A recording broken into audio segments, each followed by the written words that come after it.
Satu-satunya ibadah yang paling jauh dari ria, puasa. Sholat, gampang orang kena ria. Selama ini nggak pernah sholat, datang mertuanya, nginap seminggu di rumah, seminggu nggak tinggal sholatnya. Mertua pulang, munceng, nggak sholat lagi.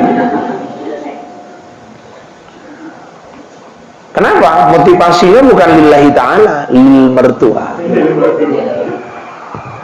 Anak lajang di masjid, pas mau sholat taraweh, imamnya nggak datang, orang pun bingung tunjuk-tunjukan, nggak ada yang berani. Anak muda tadi, dek, maju dek jadi imam, tengok ada calon mertua di belakang, oh pantang nolak lah orang ada calon mertua. Itulah gampang ria tadi, sampai depan gayanya pun lain, luruskan saf, rapatkan baris saf, handphone matikan. Dalam hati calon mertuanya pun lepuk kan sekalian. Puasa itu maka disebut sirriyah, ibadah rahasia, yang tahu cuma dia sama Tuhannya. Orang mau pura-pura puasa nggak ada yang tahu. Sholat bisa pamer bacaan, sholat pamer gerakan, zakat pamer jumlah uang, haji wah pulang bisa pamer penampilan. Kalau puasa apa yang mau dipamerkan?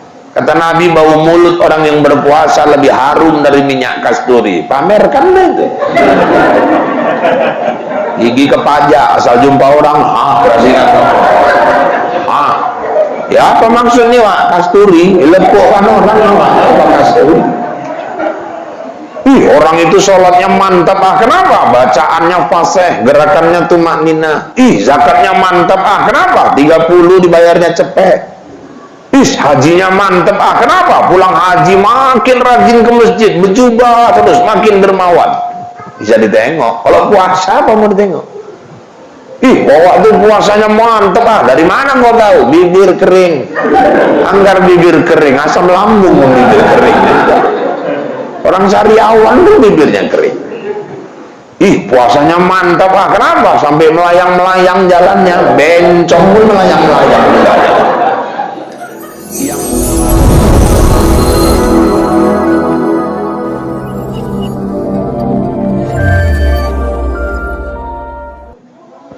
Bismillahirrahmanirrahim.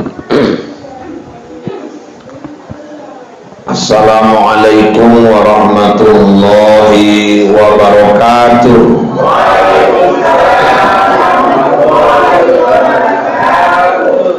Alhamdulillahi rabbil alamin, wa bihi nasta'in ala umurid dunya waddin. Wassalatu wassalamu ala asrafil anbiya'i wal mursalin Sayyidina wa maulana Muhammadin wa ala alihi wa ashabihi ajma'in. Amma ba'du, subhanaka la ilma lana illa ma 'allamtana innaka antal alimul hakim. Wala hawla wala quwwata illa billahil aliyyil azim.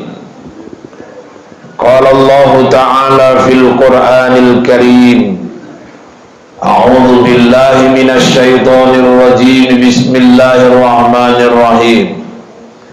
Duribat 'alaihimuz zillah aynama thuqifu illa bihablim minallah wa hablim minan nas. Sadaqallahul azim wa sadaqa rasuluhun nabiyul karim, wa nahnu ala dhalika minasyahidin wasyakirin, walhamdulillahi rabbil alamin. Yang terhormat Bapak Kepala Dusun 12 Desa Medan Kriu, yang kami hormati pengurus BKM Musholla Baitul Jannah dan jajarannya, kemudian yang kami hormati bapak-bapak, ibu-ibu, orang tua kami, adik-adik kami, pemuda-pemudi, remaja-remaji Islam, dan anak-anak kami yang kami cintai. Walaupun kita sudah di penghujung Syawal, Saya kira tidak ada salahnya kami menyampaikan ucapan taqabbalallahu minna wa minkum. Taqabbal ya karim minal aidin wal faizin. Mohon maaf lahir dan batin. Sebetulnya yang dicontohkan sahabat ketika hari raya tiba, kalimatnya yang pertama saya ucapkan tadi, taqabbalallahu minna wa minkum, taqabbal ya karim. Semoga Allah menerima amal-amal kami dan amal-amal kita semua. Terus ada sambungan minal aidin wal faizin. Ini lebih populer di Indonesia. Anak saya pernah umroh Ramadan sampai Idul Fitri. Di Mekah nggak terdengar orang mengucapkan minal aidin wal faizin. Di Indonesia ini yang paling marak kalimatnya. Di mana-mana menjelang Idul Fitri, spanduk-spanduk dari pejabat tulisannya rata-rata begitu. Presiden Republik Indonesia Insinyur Haji Joko Widodo mengucapkan selamat Hari Raya Idul Fitri minal aidin wal faizin. Sambungannya tetap mohon maaf lahir dan batin. Gubernur Sumatera Utara Bapak Edi Rahmayadi mengucapkan selamat Hari Raya Idul Fitri minal aidin wal faizin, mohon maaf lahir dan batin. Sirup Kurnia mengucapkan selamat Hari Raya Idul Fitri minal aidin wal faizin, mohon maaf lahir dan batin. Saya belum pernah ada baca spanduk selamat Hari Raya Idul Fitri minal aidin wal faizin, selamat menikmati kacang tojin. Itu belum ada ya. Selalu sambungannya kalau sudah minal aidin wal faizin tetap mohon maaf lahir dan batin. Sehingga sebagian orang menganggap arti minal aidin wal faizin itu ya mohon maaf lahir dan batin gitu. Padahal jauh sekali itu maknanya. Bapak Ibu yang dirahmati Allah, ada beberapa peperangan yang pernah dijalani Nabi. Ada perang Badar, ini yang paling dahsyat. Ada perang Khandaq, itu perang parit. Ada perang Uhud, itu Rasul sendiri pun hampir menjadi korban pada waktu itu. Sayyidina Hamzah paman Nabi tewas. Bapak-bapak, ibu-ibu, ini yang dahsyat, ini perang Badar. Kekuatan orang kafir 3 kali jauh lebih besar daripada kekuatan umat Islam. Ketika pertempuran terjadi di lapangan, di luar prediksi, kok tiba-tiba banyak pasukan berjubah putih datang membantu pasukan Rasulullah, yang waktu itu juga mereka nggak ngerti dari mana datangnya. Akhirnya belakangan baru diketahui, rupanya pasukan ini malaikat-malaikat Allah yang membantu pasukan Rasulullah, sehingga orang-orang kafir berhasil dipukul mundur dan umat Islam menang. Itu di luar prediksi para pengamat. Akhirnya di hari terakhir, di hari kepulangan mereka ke Madinah, berita ini udah nyebar kemana-mana nih. Istri-istri mujahid Badar berdiri di pintu gerbang kota Madinah menyambut kepulangan sang suami. Ketika suaminya tiba, sang istri pun terharu menitikkan air mata, bahagia menyambut kepulangan sang suami. Sang suami pun berlari mengejar istri masing-masing. Gak ada yang ngejar istri tetangga. Dan akhirnya mereka waktu itu memeluk istri mereka sambil berbisik, minal aidin wal faizin. Kami baru kembali dari peperangan dan kami meraih kemenangan. Kenapa ketika kita baru selesai puasa Ramadan kita mengucapkan kalimat yang sama? Karena memang kita baru selesai perang. Perang yang kata Rasulullah lebih dahsyat lagi daripada perang Badar. Itulah perang menundukkan hawa nafsu kita masing-masing. Bu, kalau ibu buka warung makan, warung nasi, telang 3 rumah orang buka lagi warung nasi, dia bukan musuh kita. Kenapa? Karena rezeki orang itu sudah diatur Allah masing-masing. Tapi kenapa kadang-kadang ketika warung kawan rame, dada kita sesak? Karena kita nggak bisa mengalahkan diri kita sendiri. Musuh kita itu ada dalam diri kita. Yang berat itu ibu-ibu menundukkan nafsu kita sendiri, mengalahkan diri sendiri. Dan banyak orang menyesal karena nggak bisa mengalahkan dirinya. Ada mak-mak marah sama anaknya, diambilnya gagang sapu, dilemparnya nggak kena, dikejarnya anaknya, ditangkap, pukul lagi betisnya, nangis anaknya, nyandar jadi di dinding rumah itu nangis, ditengokinya muka mamanya minta dikasihani dia. Terakhir maknya nengok, nyesal dalam hati, kok kupukul lah kau tadi. Nah, belakangan banyak orang nyesal karena nggak bisa mengalahkan dirinya sendiri. Ada orang naik mobil, mobilnya tahun 92, mobil tua lah.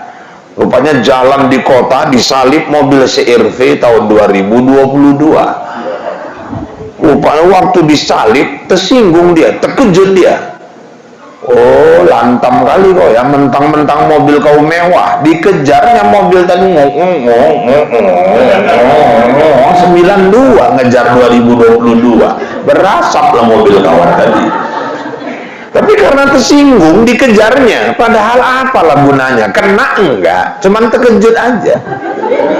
Tapi karena nggak bisa ngalahkan diri sendiri, emosi dikejarnya, pas ada satu kesempatan yang 2022 agak pelan, disalipnya gantian, ngerim mendadak, yang mobil baru tadi juga turun, dia dibantingnya pintu, ditendangnya ban mobil, buka kaca kau.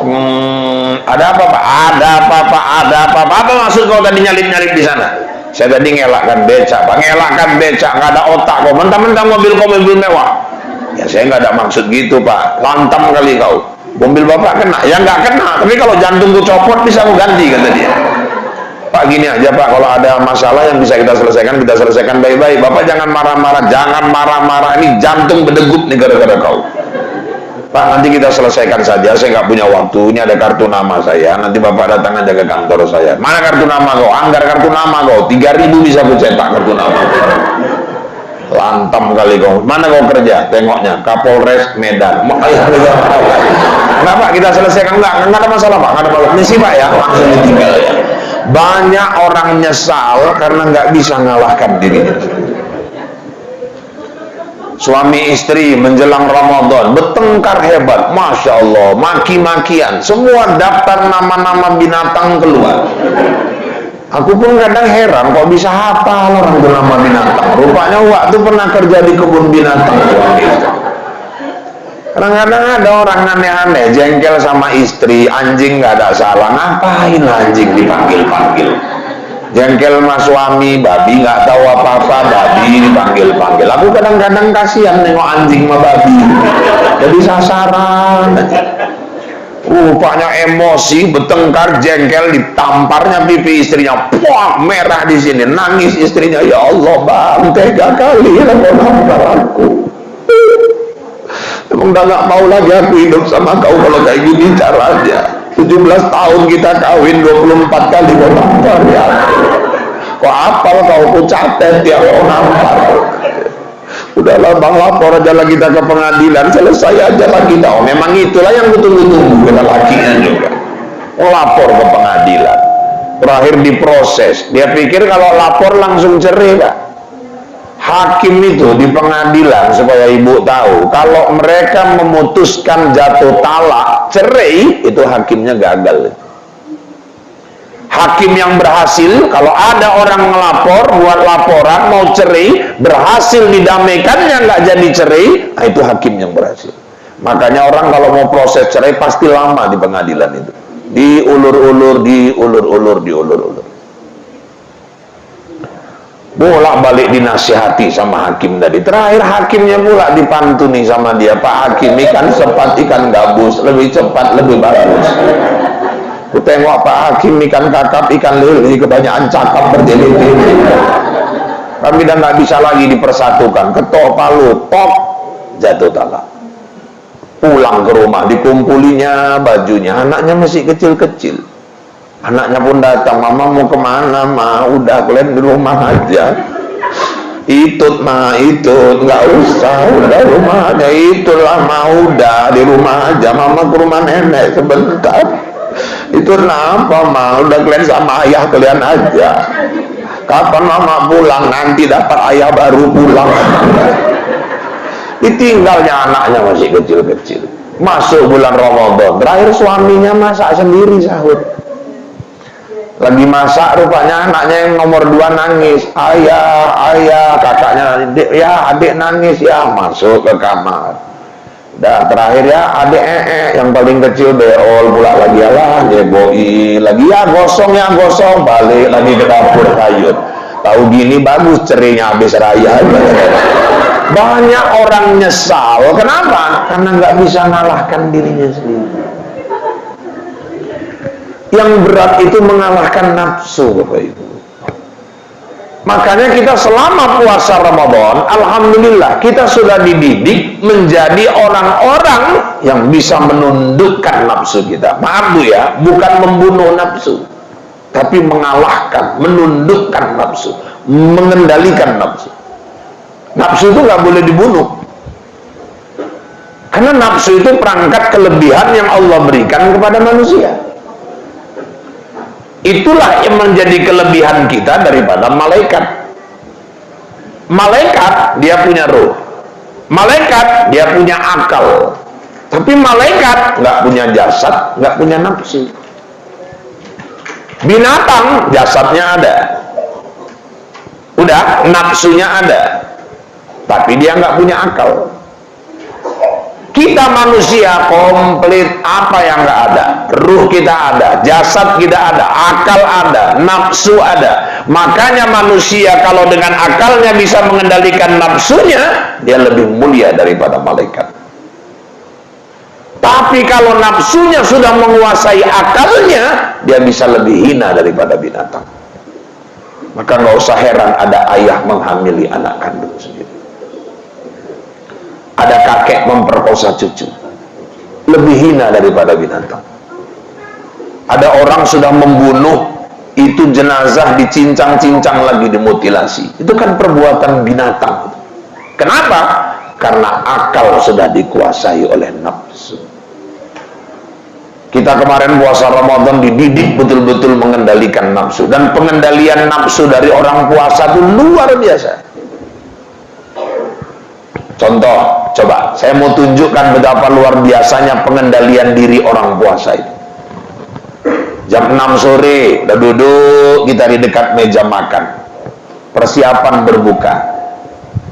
Mak pun udah disiapkan di meja makan tuh semua, mulai cendol, risol, londol, ngolongol, rendang jengkol, jambu bol, dodol, semuanya udah disiapkan. Habis maghrib pun satu rumah terbeol-beol. Udah nunggu buka, tahu-tahu azan di masjid, atau mungkin serini dulu lah.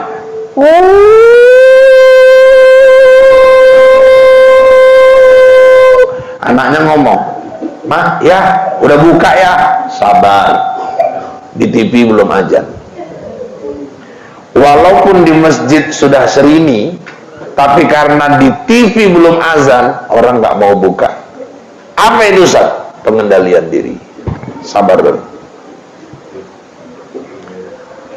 Kadang-kadang ibu-ibu yang dirahmati Allah, TV udah azan, masjid belum pun nggak mau juga orang. Padahal di TV udah azan, TV udah azan ya, sabar, tunggu aja dulu masjid. Ya kalau TV-nya betul, tanya masjid yang betul. Sabar orang menunggu. Apa itu Ustaz? Pengendalian diri.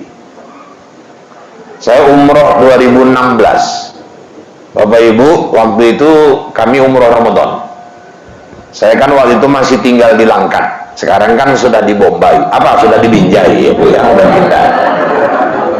Ya, Rahul kan memang ke Bombay. Jadi bapak-bapak, ibu-ibu yang dirahmati Allah, waktu itu masih di Langkat di daerah Padang Berahrang. Ada jemaah saya orang Padang Cermin, Kecamatan Selesai. Kami itu di sana sama Medan, waktu berbukanya selisih 2 menit. Duluan Medan. Jadi biasa kalau nunggu azan TVRI, biasanya itu nunggu hayya 'alas shalah, baru kami buka. umroh di tanah suci. Di Madinah, Mekah itu kan luar biasa Pak, itu tiap Sabtu, Allahu Akbar, sebulan sudah ada orang yang memesan, siapapun yang duduk di Sabtu itu dia yang nanggung buka puasanya. Begitu luas Masjidil Haram, tiap Sabtu udah ada orang yang nanggung berbukanya. Siap asar, 4:30, mendekati jam 5, ini yang duduk di depan balik ke belakang, yang ini tetap hadap-hadapan. Sudah, ini dibentangkan plastik panjang, panjang sab itu. Sudah, mulailah nanti diletakkan makanan-makanan, kurma, roti, susu, ada nanti yang kurma ditumbuk itu, kalau di sini seperti getuk dia, macam-macam lah makanan itu. Itu ibu-ibu dari jam 5 udah bersusun itu. Buka puasanya jam 7, 2 jam mesti nengoki makanan aja. Memang kata Rasul, sunnah sebelum berbuka memandang-mandang makanan tuh. Tapi kalau sampai 2 jam kurasa entah sunnah pun entah makruh ujungnya. Terakhir jemaah mah ajak juga nahan kan nengok nih Ustaz. Udah ambil Quran, baca Quran, jangan nengok ke situ aja. Terakhir baca Quran nunggu. Jadi ibu-ibu yang dirahmati Allah, masuklah jam 7 azan. Allahu Akbar, Allahu Akbar. Wah, bukalah orang semua makan. Kakek itu belum buka. Saya senggol kayak buka kayak belum mayalah sholat. Kayak ini Madinah, bukan padang cermin. Pokoknya nunggu ayalah sholat, kapok lah Ustaz, batal. Aku pula dibilangnya batal. Ini Madinah kayak, ini bukan kampung kita. Udah buka, enggak Ustaz. Dari dulu mamaku ngajarkan kalau buka tuh nunggu ayalah sholat. Udah Ustaz buka lah, aku nunggu ayalah sholat. Rasa Ustaz batal itu kata dia gitu. Ya saya terakhir pakai prinsip lah, yang waras ngalah lah ya kan, daripada begaduh awak semua waktu gara-gara itu. Tapi apa pelajaran yang diambil? Hebatnya pengendalian diri orang puasa itu. Walaupun orang makan semua, bertahan kakek itu nggak mau makan. Kalau seandainya keluar dari Ramadan, kita bawa pendidikan ini, kita mampu mengendalikan diri, yang bukan hak jangan diambil. Yang bukan muhrim jangan disentuh. Yang bukan punya kita jangan ada keinginan untuk memiliki. Apa enggak betul-betul puasa mengantarkan kita jadi orang takwa? Dan wajarlah kalau kita faizin, kita menang. Menang apa Ustaz? Karena kita sudah mengalahkan diri kita sendiri. Itu esensi puasa. Maka akhirnya yang muncul dari puasa itu apa? Meningkatnya kesabaran. Karena pengendalian diri tadi. Ya, jujur aja lah bulan Ramadan nih, kesabaran kita kan banyak diuji. Namanya orang puasa ini kan lapar, cuaca panas, haus. Kalau lapar udahlah, kalau haus ini gampang kali tensi orang naik. Apalagi ibu-ibu kurang tidur belakangan, bangun duluan. Yang ikut-ikut tadarus itu apa nggak tidur belakangan? Jam 3 udah bangun, sendirian di belakang, di gondol cepet nggak ada yang tahu. Suami sama anak asik membentuk pulau-pulau di bantal-bantal. Ibu masak sendirian, udah selesai susun di meja makan, banguni suami, banguni anak-anak, diuji lagi sabar ibu. Ibu udah capek, orang ini tinggal bangun aja pun payah. Betul nggak Bu? Iya, orang aku pun gitu juga. Itu bapak-bapak, ibu-ibu yang dirahmati Allah, nanti udah bangun, duduk, ditinggal, bisa balik tewas lagi kawan beliau. Tapi ibu-ibu tuh sabar, ayo bang, sahur, nanti setelah imsak. Makanya ibu-ibu kalau saya boleh katakan Ramadan, pahala ibu-ibu itu lebih besar. Loh, betul. Coba, kata Nabi, di sahur itu ada berkah. Lah kalau di sahur saja ada berkah, bagaimana pula yang menyiapkan makan sahur? Makanya puasa tuh makin ke ujung dia makin dekat imsak, makin berkah lagi. Tapi jangan dekat kali. Nanti dipegang hadis nih 5 menit lagi misal baru dibanguninya lakinya. Bang, bangun, tinggal 5 menit. Ya gila kok yang bangun tinggal 5 menit, suami perokok. Nggak bingung tuh, nanti ngerokok, nggak makan. Nanti makan, nggak ngerokok. Di antara dua pilihan. Kadang ada orang lebih bagus nggak makan daripada nggak ngerokok. Ada juga yang lebih bagus nggak ngerokok daripada nggak makan. Ada juga yang pintar, ya harus dapat dua-dua lah. Satu suap, tarik rokok. Suap, tarik rokok. Dipaksa kali sama waktu. Terakhir buru-buru, apinya masuk ke muncul waktu. Ibu-ibu memang betul-betul diuji, pahala ibu lebih besar. Makanya jujur aja lah, kami ini bulan Ramadan kalau nggak ada ibu-ibu gawat, hancur, betul. Saya maka kemarin Idul Fitri, istri minta maaf, saya jawab sama-sama deh, abang juga minta maaf, abang juga belum menjadi imam yang baik. Banyak kesalahan, banyak ucapan yang menyinggung perasaan, banyak kewajiban yang belum terlaksana. Sekaligus abang juga dan anak-anak mengucapkan terima kasih selama Ramadan ini adik udah ngurus kami, masak sahur, untuk berbuka, kami nggak bisa balas, Allah lah yang membalasnya. Jarang tuh ada laki ngomong gitu terus terang aja. Ya aku bukan bangga, bukan bangga. Karena hari ini saya mau mewakili bapak-bapak, kami mengucapkan terima kasih lah sama ibu-ibu yang sudah mengurus kami selama Ramadan kemarin. Kami doakan mudah-mudahan ibu diterima di sisi Allah.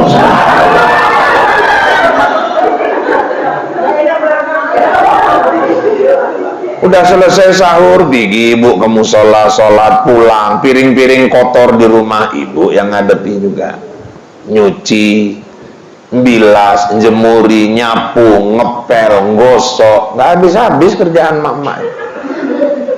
3:30 udah masak lagi untuk berbuka. Nanti suami pulang pagi, nanti suami tadi sahur kadang-kadang tinggal makan aja pun sikit jadi masalah. Asin sikit, ya Allah nyalah kau nyayur ini hari. Murah kali garam, mau kawin lagi kau katanya. Asin kali kau nyayur, dah apa enggak cobaan sama ibu itu. Ya Allah bang gitu aja jadi masalah. Aku jam 3 udah bangun biar kau tahu. Kau tinggal makan aja lancip kali muncul. Gak ada keluarga kerjaanku sikit pun. Orang asin kali kau nyayur, ya asin ngomong bagus-bagus kenapa? Selama ada kenal kau mah janda 1000 unting dulu. Jangan kau bawa janda tuh, udah tahu aku kasus kau bang. Cobaan lagi sama mama. Padahal kita suami ini bohong untuk membahagiakan pasangan itu, menghargai kerja pasangan, halal itu. Terus terang. Misalnya lah ibu nyayur, bapak bangun pak, bapak tes sayur sopnya tadi asin. Dia nanya, semana sopnya bang? Udah bohong aja nggak ada masalah untuk menghargai dia. Pas bang, pas kan bang, pas. Abang kok nangis? Aku terharu deh. Kurasa dari tebing sampai Medan Kriuni nggak ada sop orang kayak sop. Kau the best kali jadi istri. Abang muji kali, memang iya. Luar biasa kau nyayur memang. Dalam hati lakinya 3 hari kau nyayur setruk.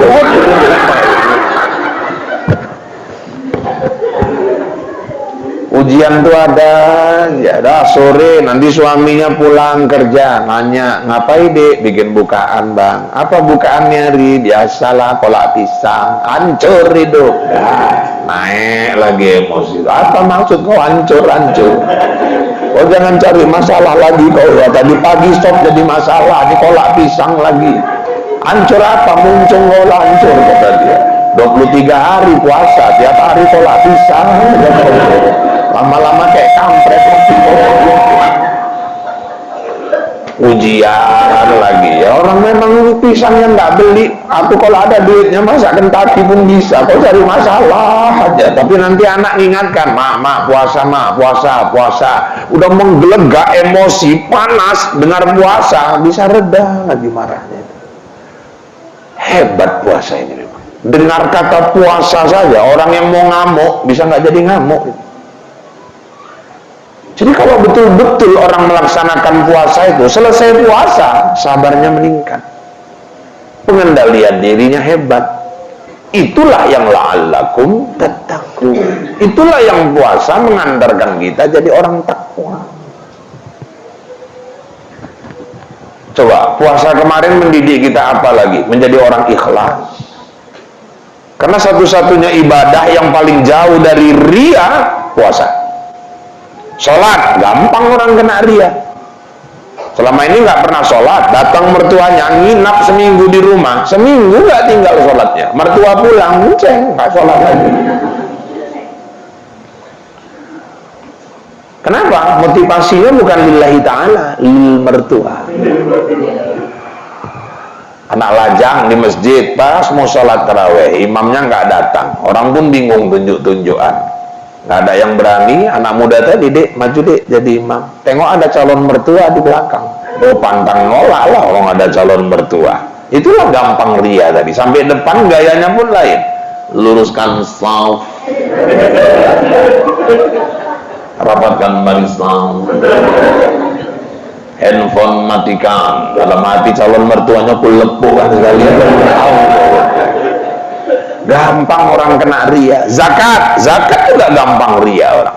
Berapa zakat tahun ini Pak Amil? Kata Pak, gua 30.000 Pak. Tengok ada tetangga. Ini Pak, cepet.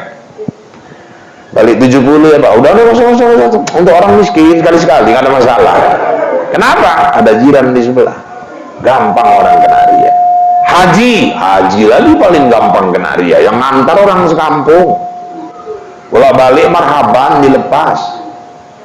Nanti kalau Deli Serdang ke Lubuk Pakam, yang ngelepas bupati di depan Polres, naik mobil pariwisata, sepanjang jalan orang dada-dada. Waktu pun perasaan saat ini, sampai nanti di asrama haji disambut, begitulah seterusnya. Kalau nggak jaga hati, yang datang ria, ujub, bangga sama diri sendiri. Kalau puasa, nggak ada yang bisa diriakan. Apa yang mau dipamerkan dari puasa? Nggak ada. Orang yang tahu kita puasa itu cuma kita sama Allah. Pak Kadus bikin acara buka puasa bersama, warga diundang 100 orang, yang datang 75, lemah semua. Rupanya yang puasa cuma 20 orang. Nggak ada yang tahu cuma dia dengan Allah. Puasa itu maka disebut sirriyah, ibadah rahasia. Yang tahu cuma dia sama Tuhannya. Orang mau pura-pura puasa, nggak ada yang tahu. Sholat bisa pamer bacaan, sholat pamer gerakan, zakat pamer jumlah uang, haji, wah pulang bisa pamer penampilan. Kalau puasa apa yang mau dipamerkan?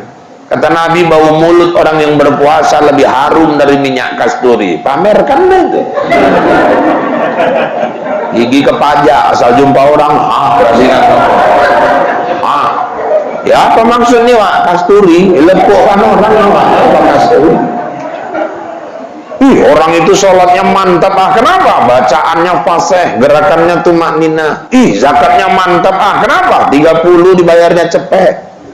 Hajinya mantap, kenapa? Pulang haji makin rajin ke masjid, berjubah terus, makin dermawan. Bisa ditengok. Kalau puasa apa mau ditengok? Waktu puasanya mantep, dari mana kau tahu? Bibir kering, anggar bibir kering, asam lambung bibir kering. Orang Sariawan tuh bibirnya kering. Puasanya mantap, kenapa? Sampai melayang-melayang jalannya, bencong pun melayang-melayang. Yang tahu kita puasa itu cuman kita dengan Allah. Akhirnya puasa mendidik kita menjadi orang-orang yang ikhlas. Beribadah semata-mata tujuan akhir hanya Allah. Ilahi anta maksudi waridhoka matlubi. Yang kita cari pandangan Allah. Sendirian di rumah, makanan ada, nggak kita sentuh. Kenapa? Memang anak suami nggak lihat, tapi kita yakin Allah lihat. Di mobil haus luar biasa, ada mineral di mobil. Kenapa nggak kita sentuh? Kita tahu Allah lihat. Bawa ini keluar Ramadan. Yang kita cari cuman pandangan Allah. Yang kita cari cuman pujian Allah. Sholat tarawih apa sholat tahajud malam, orang nggak perlu tahu. Cukup kita dengan Allah. Kalau perlu ajak suami, kita berdua. Cukup ibadah itu menjadi rahasia kita berdua dengan Allah Subhanahu wa ta'ala. Kadang-kadang baru sekali tahajud satu wiritan dikasih tahu semua. Semurat kumat, ada dia. Nggak ada yang dengar orang diulanginya. Semurat kumat. Kenapa Pak? Semurat kumat. Lo kok bisa kumat Pak? Di malam kena air. Ngapain Pak malam-malam main-main air? Tapi wudhu, tahajud. Allah. Sekali tahajud satu kampung dikasih tahu semua. Udah cukup kita aja yang tahu. Gak usah dicerita-ceritakan. Jadikan itu rahasia kita. Kalau perlu berdua sama suami, ajak suami tahajud malam. Bang, bangun tahajud yuk. Nikmat kali suami istri tahajud bareng malam itu. Mulai ibu, mulai. Ajak suami itu. Tapi ibu sabar. Apalagi baru-baru mulai. Belai rambutnya, yuk bang tahajud ya bang tahajud. Udah aku belai Ustaz, makin nyenyak kawan tuh tidurnya. Agak-agak dijambakkan sikit gitu kan. Udah bangun, nggak mau juga dia, sabar. Ibu ambil aja wudhu dulu. Jangan biasakan ya, siap wudhu, ini diseka ini bekas wudhu itu. Biarkan aja, jangan dilap. Ini kadang-kadang emak-emak ini, apalagi mau pergi. Wah, siap wudhu, dilap kering, membelai makeup dia. Padahal jatuh air dari wajah bekas wudhu, dosa di wajah itu gugur bersama jatuhnya air itu. Dosa di tangan itu bekas kita wudhu, gugur air itu, bersama itu jugalah berguguran dosa yang ada di tangan kita. Biarkan aja. Suami belum bangun, percikkan ke wajahnya. Jadi percikkan dosa itu sama dia, ya bukan. Maksudnya ini kan wudhu ini air, biar dipercikkan setan yang duduk sama dia itu. Setan itu kan dari api gitu. Belum bangun juga, sabar, pakai sarung, pakai telekung. Belum juga bangun Ustaz, ambil kursi, duduk di sebelahnya. Baru ibu bacakan Yasin. Bangun itu, aku yakin bangun itu. Apalagi sambil nangis ibu bacakan Yasin, wal Qur'anil Hakim. Kok enggak akan aku mati ya? Tamparkannya sekalian. Tahajud bareng. Jadi ibu, ibadah dalam puasa itu mengajarkan kita jadi ikhlas. Yang kita harapkan cuma pandangan Allah. Kita hidup ini kalau nyari pujian manusia, capek hidup. Pahala gugur. Kadang-kadang ibadah, maunya cari pujian manusia, sedekah, udah uang keluar, pahalanya habis. Tapi kalau kita beribadah semata-mata motivasinya Allah, insya Allah, sampai akhirat dia tetap jadi milik kita. Ini. Sekarang ini kan manusia lebih banyak sibuk mencari pandangan sesama manusia. Jarang orang lebih mementingkan mencari pandangan Allah. Buktinya, orang kalau pergi-pergi kemana-mana, jauh lebih cantik bajunya ketika pergi dibandingkan bajunya ketika sholat menghadap Allah. Kenapa? Karena dia lebih mementingkan pandangan manusia daripada pandangan Sang Khalik. Dulu kiai saya di pesantren, Umi itu bilang, itu kiaimu itu Irfan, kalau beli baju baru gak akan pernah dipakainya baju itu kemana-mana kalau belum dipakainya sholat dulu. Kenapa mesti gitu kiai? Ya dia yang ngasih rezeki awak beli baju itu, kok kita pakai lah untuk ngadap dia dulu. Kadang-kadang aja lebih cantik ditengok orang daripada ditengok suami sendiri. Padahal kecantikan kita itu untuk suami.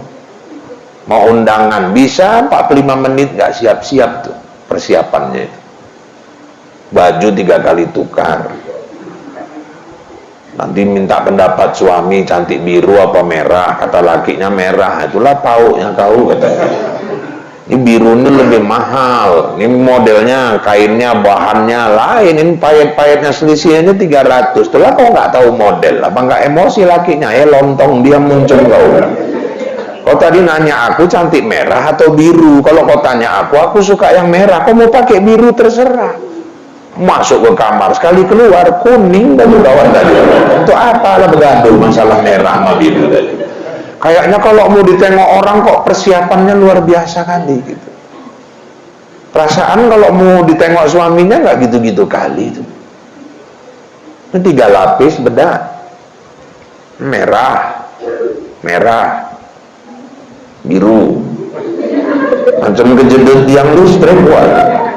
di atas biru kuning, di atasnya merah lagi, kayak lampu lalu lintas pula. Parfum Ustadz pun tenggen nanggarnya. Di rumah baunya balsem aja. Kalau nggak balsem, minyak lampu campur bawang. Gondopuro. Nanti di keyboard nyanyi suara cantik kurang cantik. Di dekat suami bolak-balik. Suami tadi kok berapa kalender lagi sebetulnya dia. Sekali berhenti ngentut, cemana selera laki dari dia coba. Bu, enggak pun misalnya di hadapan di hadapan Allah, paling tidak di hadapan suami harus lebih baik lah daripada di hadapan orang-orang. Kecantikan ibu memang untuk suami. Jadi ibu, bapak-bapak sekalian yang dirahmati Allah, puasa mengantarkan kita menjadi orang-orang ikhlas. Itulah makanya orang selesai Ramadan disebut la'allakum tattaqun. Dia jadi orang takwa. Kenapa takwa? Karena sifat-sifat orang-orang takwa itu muncul daripada hasil pendidikan puasanya. Pengendalian diri, sabar, ikhlas. Kemudian apa? Peduli kepada sesama. Coba selama puasa kita praktek langsung, merasakan perut yang kosong, kerongkongan yang kering. Itulah yang dirasakan saudara-saudara kita fakir miskin. Kita nggak cuma teori, kita praktek langsung. Oh, kayak ginilah perut yang kosong itu, kayak ginilah perut yang keroncongan itu, kayak ginilah kerongkongan yang kering yang dirasakan saudaraku sesama muslim yang memang mereka orang-orang yang lemah. Akhirnya di ujung Ramadan kita keluarkan zakat. Yang muncul apa Ustaz? Kesalihan sosial, kepedulian kepada sesama. Jadi nampak kenapa puasa itu disebut la'allakum tattaqun, tujuan akhirnya. Karena sifat-sifat orang takwa muncul dari puasa itu sendiri. Maka wajar kita ucapkan minal aidin wal faizin. Jadi yang pantas mengucapkan itu nampak juga. Siapa Ustaz? Yang puasa, yang terawih. Kadang-kadang ada orang puasa nggak pernah, terawih nggak pernah, raya paling heboh, jijik kan aku nengok dia. Nggak pernah puasa, nggak pernah terawih, dia pula yang ngecat rumah, dia pula yang ganti gorden, kuenya 16 macam. Selesai sholat id, dia pula yang duluan nyalami imam, minal aidin wal faizin ya Pak. Kapan perangnya waktu orang perang nggak pernah, dia pula yang minal aidin. Kalau aku Israel ku cekek kan betul loh. Jadi bapak-bapak, ibu-ibu yang dirahmati Allah, memang kadang-kadang gitu Ustaz. Ada juga orang puasa enggak, raya paling heboh. Itu macam mana Ustaz? Mereka berlebaran. Beda lebaran sama Idul Fitri. Kalau kita ini, kita kan nggak mau cuma sekedar lebaran, kita mau Idul Fitri. Lebaran itu Ustaz, nah itulah yang ngecat rumah, itu lebaran itu. Gorden, itu lebaran. Baju baru, itu lebaran. Jalan-jalan ke Perapat, jalan-jalan ke Bukit Lawang, nyamakan wajah sama famili-famili di sana. Itu lebaran. Kalau yang disebut Idul Fitri Ustaz, bita'atin tajid. Sesudah Ramadan, ketaatannya meningkat terus. Lebaran tradisi, Idul Fitri itu target kita selesai Ramadan. Dah, satu poin selesai. Saya nggak lama-lama ini, pokoknya 2 poin aja udah cukup. Poin kedua, ibu-ibu yang dirahmati Allah, Ramadan itu banyak sekali menjanjikan kepada kita semua fadilah-fadilah, keutamaan-keutamaan. Utamanya apa Ustaz? Ampunan Allah. Man shoma ramadhana imanan wa ihtisaba ghufira lahu ma taqaddama min dzambi. Siapa puasa Ramadan karena iman ikhlas, Allah hapuskan dosa-dosa. Man qama ramadhana imanan wa ihtisaba ghufira lahu ma taqaddama min dzambi.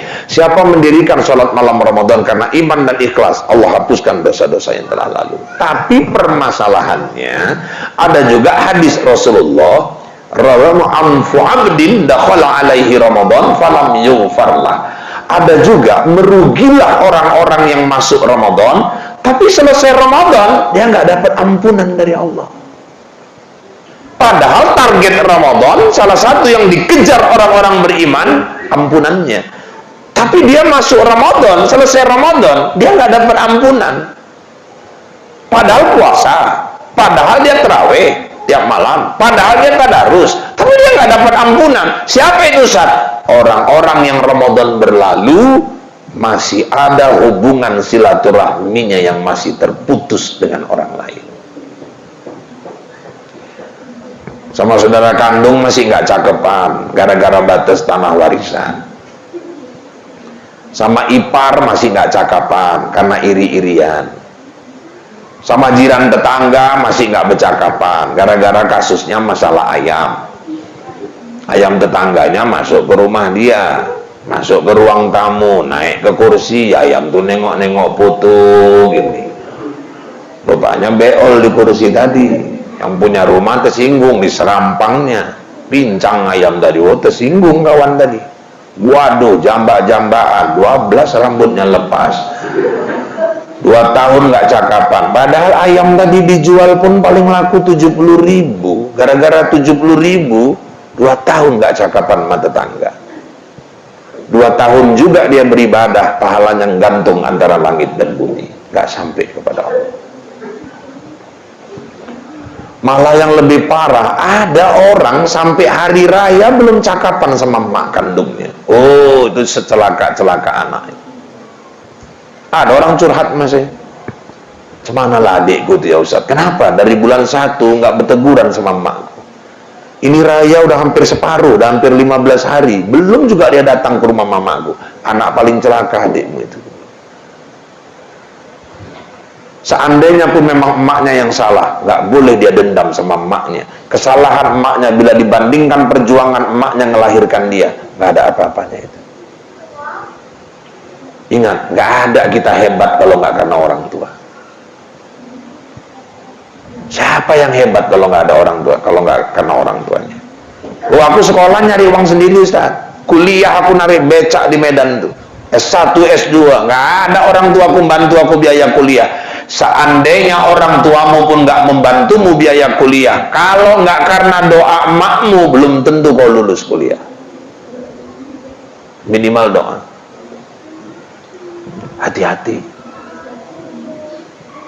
Itu emak tuh kalau udah terluka hatinya, goncang perasaannya, netes air matanya, goncang juga aras Allah. Jokowi hebat, hebat. Tapi kan yang lebih hebat mama yang melahirkan Jokowi. Kenapa? Karena nggak semua mama bisa melahirkan presiden. Dari merdeka sampai sekarang baru 7 mama di Indonesia yang bisa melahirkan presiden. Ya kan? Mama Soekarno, Mama Soeharto, Mama Habibie, mamanya Gus Dur, mamanya Mega, Mama SBY, Mama Jokowi, baru 7 mama. Dan saya baca di Google, saya buka itu buku sejarah, belum ada itu 7 mama ini yang melahirkan ini orang Medan Kriuk, belum ada. Satu pun nggak ada orang Medan Kriuk. Artinya apa Ustaz? Hebat presiden, yang lebih hebat tuh mama yang melahirkan presiden. Ustaz Abdul Somad hebat. Oh, saya ta'zim, saya hormat kali sama Abdul Somad itu. Walaupun usia dia jauh di bawah saya, lebih muda, tapi ilmunya jauh di atas saya. Kalau ceramah bahasanya renyah, mudah dipahami, penguasaan hadisnya luar biasa, wawasannya hebat. Apa buktinya Abdul Somad orang hebat? Diusir dia dari Singapura, geger satu Indonesia ini. Makin banyak yang geger, wah, yang itu yang nggak suka itu pun ya makin kepanasan lah. Loh, kok banyak kali rupanya pendukungnya ini, bingung orang itu. Jadi bapak-bapak, ibu-ibu yang dirahmati Allah, itulah Allah mau tunjukkan bahwa Somad itu sebetulnya orang besar, orang hebat. Coba aku yang diusir dari Singapura, siapa yang ngopet? Ada yang ngopet. Ada pula yang naikkan berita, Mas Haris lagi naikkannya ke YouTube, Ustaz Rahul diusir Singapura, siapa kelingdur ada orang? Makanya bapak-bapak, ibu-ibu yang dirahmati Allah, tapi begitu pun hebat-hebat Ustadz Abdul Somad, yang lebih hebat tuh mama yang melahirkan Abdul Somad. Ustadz Adi Hidayat itu, ya Allah, beruntung kali kita Indonesia ini punya Ustadz seperti Adi Hidayat itu. Kalau udah bicara Quran, macam terpampang Quran tuh di muka dia gini. Surah Al-Ankabut ayat sekian, halaman sekian, sudut kanan paling atas. Letaknya di mana di dalam Quran itu pun tahu dia. Halaman berapa, di posisi sudut mana, ngerti, ya Allah. Surah Maryam, halaman sekian, tengah, bagian kiri, ya Allah. Surah Ar-Rum ayat sekian, sudut kiri paling bawah, halaman sekian. Hafal dia. Ibu sama suami gaduh di mana letak Quran. Pas mau baca Quran gaduh, di mana semalam kau taruh Quran? Kau yang naruh. Quran di mana pun begaduh. Dia letak di mana ayat itu di dalam Quran, tahu dia. Ya Allah, hebat Adi Hidayat, yang lebih hebat mama yang melahirkan Adi Hidayat. Kenapa? Banyak emak bisa melahirkan ustaz, tapi nggak semua emak bisa melahirkan ustaz seperti mereka. Maka hati-hati. Jangan pernah goncang perasaan emak gara-gara kita. Jangan pernah menetes air matanya karena sakit hatinya kepada kita. Seandainya setiap hari kau mandikan ibumu, kau suapi dia makan.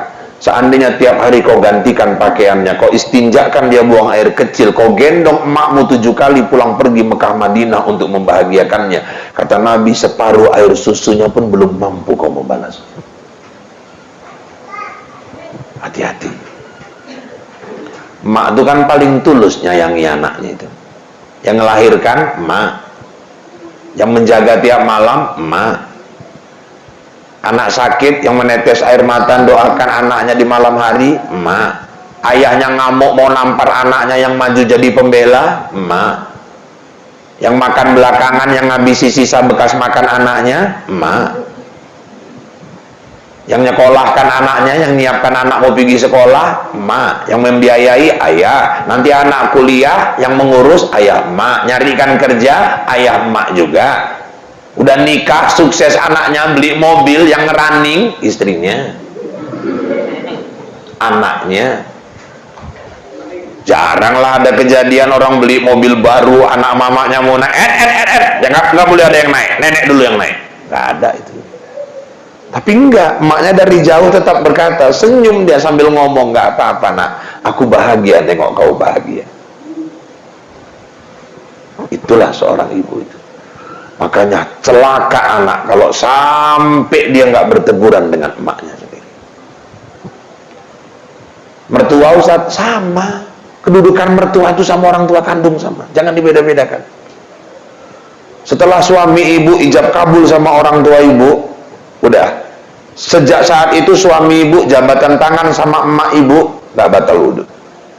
Ibu jabatan tangan sama bapak mertua nggak batal. Menunjukkan orang tua kandung sama mertua kedudukan sama. Kalau mama kandung yang datang nginap ya mak, nginap. Mama udah lama nggak kemari, 2 bulan nginap. Ini nggak layak kau 2 bulan. Pokoknya mama nginap. Nanti kita jalan-jalan ke Carrefour. Mau makan di mana mama? Tinggal ngomong. Nginap ya. Mama kandung, mertua datang, baru lagi duduk. Pulang jam berapa, mak? La ilaha illallah. Pulang yang ditanya jam berapa. Sekali nyayurkan mertua sambal teri sama kacang tanah. Mertua ada 73 tahun, setengah jam nggak siap-siap makan. Masih ngemut-ngemut kacang aja mertua tadi. Kacang tadi oper kanan, oper kiri, angkat, sundul, membal keluar lagi kacang. Sekali ketahuan mendelik kelolotan teri mertuanya. Menantu kurang ajar kayak gitu. Ada yang sama suami pun nggak cakapan, coba ya Allah. Sama suaminya bisa nggak cakapan. Sakit kali hatiku dibikinnya Ustaz. Kenapa rupanya nampak aku di Simpang Payageli boncengan ya sama janda. Mungkin numpang dia Bu, ya numpang apa? Numpang duduknya rapat kali kayak gitu. Ya mungkin dia takut jatuh tengok-tengok lah, namanya laki orang. Ya mungkin karena saking khawatirnya dia, ya khawatir dipegangnya perut laki Ustaz, siapa yang nggak sakit? Ya udah baik sangka aja, yang ianya Ustaz pun sama laki, nggak disabarkan ya. Ibu-ibu sekalian yang dirahmati Allah. Nah, makanya ini satu hal yang harus kita pahami bersama. Oleh karena itu, ibu-ibu sekalian yang dirahmati Allah, jangan ada lagi yang nggak bercakapan. Kalau lagi jengkel Pak, macam mana? Ya dikasih kita kesempatan 3 hari meredakan marah. Lewat 3 hari wajib tegur, jangan nggak ditegur. Kalau 3 hari itu Ustaz belum hilang marah, kalau ibu masih malas negurnya silakan, dikasih kesempatan redakan marah. Tapi lewat 3 hari wajib. Tapi walaupun nggak teguran, kewajiban jalan terus.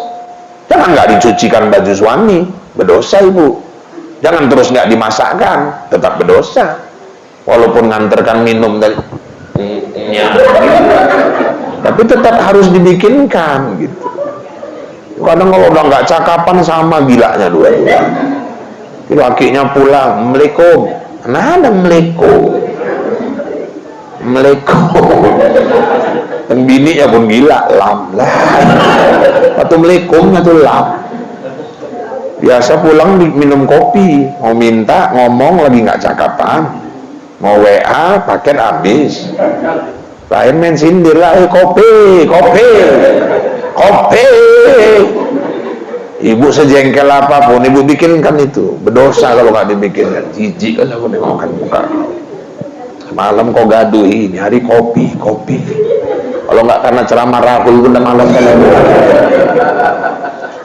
Suaminya pun nengok ngelirik, gini kalah kau ini hari dalam. Istrinya pun ngelirik juga, apa kau nengok lagi. Masuk lakinya ke kamar, istrinya tengok nggak ada orang, aman sambil ngaco, ditambahinnya kopi tadi cuy, biar nggak lupa kau sama aku dalam hati. Panggilnya Cok, kasih kopi ayahmu ini. Panggil anaknya, si Cok lah yang ngantar nih ya kopinya ya. Kok bebui Cok, kata ayah. Kopi ikan laga tuh kurasa ya. Lewat 3 hari tegur. Ini kadang-kadang sama jiran bisa nggak bercakapan. Bu, yuk jangan putuskan tali silaturahmi. Man amana yu'minu billahi wal yawmil akhir falyasil rahimah. Siapa beriman kepada Allah dan hari akhir, hendaklah mereka menyambung tali silaturahmi. Saking pentingnya silaturahmi itu, sampai kata Allah di Quran, innamal mu'minuna ikhwatum fa'aslihu baina akhwaikum. Sungguhnya orang-orang mukmin itu bersaudara. Damaikanlah 2 orang saudaramu seandainya mereka memang ada perselisihan di antara mereka. Ibu-ibu, bapak-bapak jemaah yang dirahmati Allah, kalau ada 2 orang saudara kita yang berselisih, berbohong pun kita untuk mendamaikan mereka boleh. Oh Kak, ada apa? Aku semalam jumpa si Ati, misalnya nih, dia nggak cakapan sama si Ati. Aku ngobrol-ngobrol sama dia Kak, nampaknya dia nyesal, dalilah Kak, karena ada 2 tahun nggak cakapan sama kakak. Dia pingin kali negor kakak, cuman kakak muka penalti aja asal jumpa dia. Dia pun takut nengok, mana ada dia ngomong gitu. 2 jam aku cakap sama dia semalam di rumahnya, sumpah Kak, pingin kali dia negor kakak. Cobalah kakak tegur dia, pasti langsung ditegurnya. Kakak pun untuk apa lagi nggak bercakapan, nggak sampai pahala ibadah kakak kepada Allah. Ah tengok nantilah katanya. Ini pun jumpa sama si Ati yang damaikan tadi. Aku semalam jumpa sama Ani, satu lagi Ani. Si Ani itu pingin kalian negor kau, toh apalah bahasa jadi polanya. Terakhir dua-dua reda marahnya, jumpa duluan negor orang itu. Gara-gara bohong orang ini mereka jadi berdamai. Itu bohong bukan hanya boleh, tapi berpahala dalam Islam. Kenapa? Tujuan untuk mendamaikan 2 saudaranya yang berselisih. Itulah pentingnya ukhuwah, itulah pentingnya silaturahmi. Sampai Allah benci sekali kita-kita yang memutuskan tali silaturahmi. Maka kata Allah, ciri orang takwa itu wal kaziminal ghaiz, mampu menahan amarah. Ini satu. Dan yang kedua wal afina anin nas, dia mau memaafkan kesalahan saudaranya. Ustaz, kok kayaknya enak kali ya dapat takwa itu cuma memaafkan. Kan lebih berat yang datang minta maaf, kok yang takwa yang memaafkan. Nah, inilah penafsirannya. Jadi Bapak Ibu, sebenarnya yang dimaksud wal afina anin nas, yang memaafkan kesalahan orang lain, kalau di antara 2 orang yang nggak cakapan, tetap yang lebih mulia yang duluan datang minta maaf. Loh, tapi bahasanya yang memaafkan Ustadz di dalam Quran itu, ya yang ini datang minta maaf. Kan nggak mungkin dia datang minta maaf kalau dia sendiri belum memaafkan. Karena dia sudah memaafkanlah, maka dia mau datang minta maaf. Cuman kadang-kadang yang duluan datang minta maaf ini secara keduniaan, pandangan dunia, nampaknya dia kalah, nampaknya. Kadang-kadang yang didatang ini padahal dia yang salah. Datang orang ini, udahlah kak, udah lama kali kita nggak cakapan, aku terserahlah siapa yang salah siapa yang benar, pokoknya kita perbaiki aja hubungan, mulai sekarang kak aku minta maaf. Ah, baguslah kau kalau udah sadar, katanya. Padahal dia yang salah. Kadang-kadang kan ada juga orang kayak gitu. Syukurlah ada dapat hidayah kau ya, jadi kakak maafkan kan, tengok nantilah. Ya Allah ya Rabbi, yang datang minta maaf udah selesai urusan. Kalaupun dia nggak memaafkan, tinggal dia urusannya kepada Allah.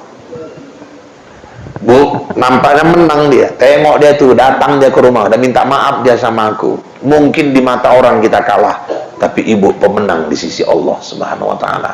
Lebih baik kita menjadi pemenang di sisi Allah daripada cuma sekedar mencari pandangan manusia. Mari, setelah Idul Fitri ini, jangan ada lagi dendam. Mari menjadi orang-orang yang mau memaafkan. Lapangkan dada, bersihkan hati. Kalau lapang dada, hati bersih, gampang memaafkan, nggak ada dendam sama orang, nggak ada iri dengki. Ya Allah, sehat hidup ibu, ibu pun bahagia. Orang kalau dadanya sempit, nengok orang dengki aja, iri aja, itu yang jadi penyakit. Itu yang gampang sesak napas itu. Tetangga beli kompor gas kepanasan, tetangga beli kulkas gigil kedinginan, tetangga naik haji dia yang naik tensi. Kalau ada tetangga iri dia sama ibu, dengki, ibu beruntung. Kenapa beruntung? Capek dia mikirin ibu terus. Padahal laki ibu aja belum tentu mikirin ibu, malah dia tiap hari mikirin awak. Beli sepatu, beli kursi baru, si ibu kursi baru. Sampai mau tidur pun dia masih teringat ibu aja. Sebetulnya ibu-ibu, ujung-ujungnya nanti malah dia menghibah, malah dia memfitnah. Sekali lagi ibu untung. Kenapa? Karena dosa ibu untuk dia, pahala-pahala dia Allah limpahkan untuk ibu. Merugilah orang-orang yang memelihara iri, memelihara dengki, memelihara dendam, dan beruntunglah orang-orang yang hatinya bersih, dadanya lapang, dan dia tidak memelihara sifat-sifat buruk tadi di dalam dirinya. Mudah-mudahan ibadah-ibadah Ramadan kita diterima Allah Subhanahu wa ta'ala. Mudah-mudahan kita juga masih dipertemukannya sampai Ramadan di tahun yang akan datang. Demikian informasi aktual, faktual, tajam, dan terpercaya yang dapat saya sampaikan melalui liputan 6 SCTV malam ini. Mudah-mudahan yang saya sampaikan bawa manfaat buat kita semua. Saya Rahul Anjeli, Ica, Tapasya, Taki, Bobi, Marcel, Suci, Aldebaren, Andin, dan seluruh kerabat kerja yang bertugas mohon diri dari hadapan Anda. Kita bertemu kembali lain waktu, lain kesempatan, namun dalam gelombang yang sama, dalam acara berpacu dalam ibadah. Buah durian, buah kedondong, sekian dulu dong. Burung iriang, burung cendrawasih, cukup sekian dan terima kasih. Kue bangkit, si kue loyang, kacang tojin, si kue bawang, itulah kue-kue hari raya. Saya kembali ke Bombay. Wabillahi taufiq wal hidayah. Assalamualaikum warahmatullahi